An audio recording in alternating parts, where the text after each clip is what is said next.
Welcome back. We are extending our conversation on agricultural lands and the fact that they are declining in the state of Utah. Let me reintroduce our guest, John Bennett. John, how are you? Fine, thank you. Excellent. He's the Executive Director of the Utah Quality Growth Commission. And I'd like you to take a second and explain that in a minute. We also have Curtis Rowley, who is the owner, or one of the owners, and the operator of the Cherry Hill Farm in Utah County. Thank you for joining us, Curtis. Thank you. And of course, Larry Ellertson, Utah County Commissioner. Larry, thanks for taking your time to be with us today. Thank you. We were discussing at the end of our last segment the impact of providing resources, and you were talking about a study. There have been a number of studies around the country. They call them cost of municipal services studies. And Utah State did one in Utah in about 1997. What they did was to say, what does it cost a city to provide services to particular types of development? They said that at that time, for every dollar that was taken in off of a house, they were getting, there was costing the cities about $1.20. For every dollar they took in taxes from a commercial area, it was costing the cities about 70 cents. But in agriculture, when you took $1 in taxes in, you were paying about 25 to 30 cents in terms of the cost of the services that you provided. And so, from my point of view, that's why when we preach quality growth, we preach, this needs to be a diverse community. It can't just all be bedrooms, because you'll go out of business if you do it that way. You also might go hungry someday in the future. Right. Curtis, are you concerned about the ability of us to meet the food supply in the future? We are. We try to grow as much as we can, but we don't even crack the egg, I don't think, of what can be produced here or what can be consumed here. Our co-op, Mountain Land Apples, that's where we take our apples and our peaches. We deliver a whole bunch of peaches and apples to the Wasatch Front every year, and I don't think we even have an idea that we are even touching hardly any of the households. People know us because they've seen Utah's Own and they've seen all that advertising, but like I said, there's still a lot of apples from Washington and other states that are here that we're not even coming close to filling. My question for you, John, is how are we going to solve this problem? I mean, if Utah's looking for sustainability and we're only producing 1 or 2% of the fresh produce that we need for a healthy diet, how are we going to fix it? There are a couple of things that are happening that are kind of exciting that may give us a way forward.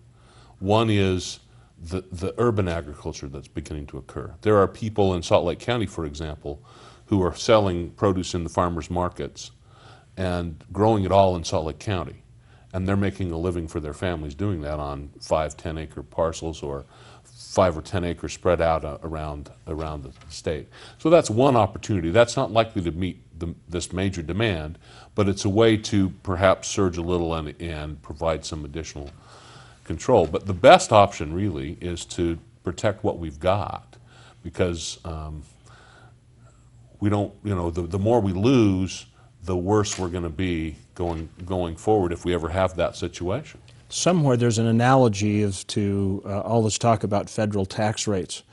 If you can just hold the tax rates where they are, then you can use the increase that comes from the profitability to make up the shortfall in the long haul. Do you think there's any chance that existing agricultural lands could technologically learn to develop 9 times more food than they're developing? I don't know. We're learning a lot from research, but I don't know that we could increase too much from where we're at right now. Certainly the Utah is not alone in this, but in the U.S., we've increased our yields dramatically in the last 50 years. But there's a real question as to whether we can go as much in the next 50 years as we've gone in the last 50 years. And I'm not sure that even all that yield is going to make up for the loss that we're having in agricultural land. we may just basically be able to break even. We, for example, understood that we're using fewer acres of private land to produce the same amount of beef that we produced 50 years ago. That's because we're using the land better, we're having larger herds, but we can't increase the herd sizes much. I mean, we're basically where we are now. Where technology is today, Right, unless you exactly. figure out how to get 3 alfalfa harvests out of a season instead of right. 2 or something That's like right. that. Larry, is there any, do you ever see a scenario, I'm not asking you to politically commit yourself here, where counties may start looking at trying to find ways to recapture some of that prime agricultural land? Well, that might be in a distant future, yeah. but I've heard it said that never is not as long as it used to be, so for me to say it would never happen, it may not be correct. I would hope that we could find ways to do some of that. The challenge you have is that once you lose the agricultural land to development, it's difficult to bring it back into agricultural production. It just is hard to, in the quantities that were needed. You know, you lose a 40-acre parcel of land in one fell swoop to a development. In order to get that back, it would be very hard and very difficult to pull that back in. what about some of the areas that are near blight? You know, that I'm not talking about agricultural blight, mind you, but like urban blight. Yeah. Is that, would there ever be a scenario where that might become reclaimed as agricultural land? I imagine water would play probably the most restrictive portion of that. There's been a proposal in Detroit to bulldoze some of the abandoned neighborhoods and put them back into agriculture. Really? The costs are fairly substantial, but the feeling is that that would be easier than fighting the fires in all those abandoned homes. So the answer is, yeah, if you got to a point where you had whole neighborhoods that were abandoned, Right. you could pull them up. We're not in that spot in Utah. So the University of Utah, in their planning department there, recently did a study, and they said that a house is a 100-year investment. We don't even think about taking houses down for 100 years. If you do commercial development, you might take it down in 20 and replace it with something else. But if you put houses on land, you're talking 100 years. That's essentially perpetual for anybody who's alive today. Wow. Wow, 100-year lifespan. Yeah. What do you see your opportunities for, Curtis? How, I mean, you're optimistic about this business. You obviously purchased some land in Idaho. Where do you see the future going? How committed are your associates in farming?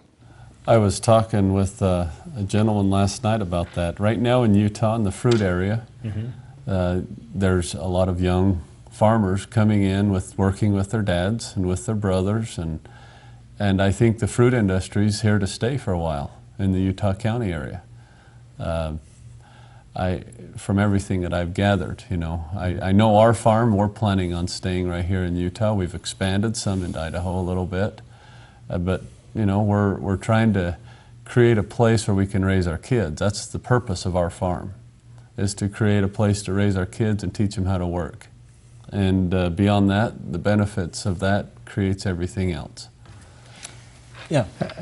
As Curtis touched on benefits, I think it's important to note that it's recognized in many areas in the United States that the lessons learned and the value of raising someone in a farm setting is very valuable. When people know how to work, it's recognized. And so it stretches beyond the farm and the productivity of raising fruit or crops into the entire economy and the entire society of our world, I believe, if you can have those opportunities for people to be raised and learn how to good, honest toil and labor and work. So, John, are there acres of land? I'm just trying to put myself across the state.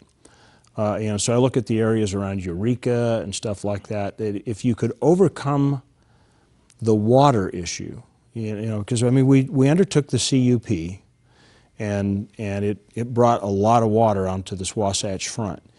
If there's some way of capturing that water, and there's still a way to distribute water, because we still have quite a bit of shares of the Colorado water left, Are there massive tracts of lands that could become profitable for this kind of growth?